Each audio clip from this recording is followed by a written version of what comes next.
Dövlət Akademik Filarmoniyasında böyük izdiham müşahidə edilir. Səbəb isə Seyran Səxavətin 80 illik yubileyinin burada qeyd olunmasıdır. Zalın tam dolmasına baxmayaraq qonaqlar gəlməyə davam edir və Filarmoniya əməkdaşları məcbur qalıb bu vəziyyətdə gələn qonaqların qarşısını alırlar. Bu da yazıcı, şairə olan sevginin, hörmətin bir növ təzahürüdür desək, yanılmarıq. Gəlmişik əziz şairimizi təbrik eləmək, yubileyini. Allah'tan ona uzun ömür, can sağlığı arzulayıram. Şəninə nə deyim, əziz qardaşım? Sənin bu gününə yaraşan olsun. Mən nədən söz açım, nədən danışım? Sənin 80 illik yubileyinə yaraşan olsun. Dünyalar durduqca hörmətin olsun.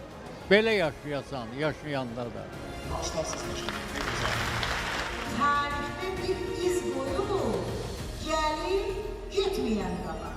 Allah uzun ömür versin. Həmişə belə xoş günlərdə görsə Seyran müəllimdən.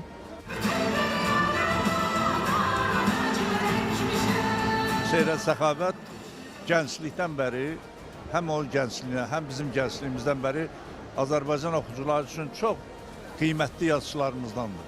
Çox qiymətli və bugün də bax, onun nəticəsidir ki, onu sevənlər onun yazılarına görə şeirinə, dramaturgiyasına, hekayələrinə, hər şeyə görə onu sevənlər bugün yığışıblar ki, sanki öz borçlarını verirlər ki, sənə məhəbbətimiz var, gəlmişik.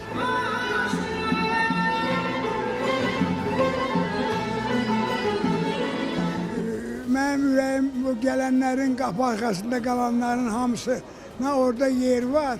Gör ki, bu zal mənim ürəyimdən biraz balaca olduğuna görə çöldə qalanlar üzürlü saysın. Mən də axı demişdim onlara ki, biraz tez gəlin. Çünki bura biletlə deyil, dəvətnamə iləndir.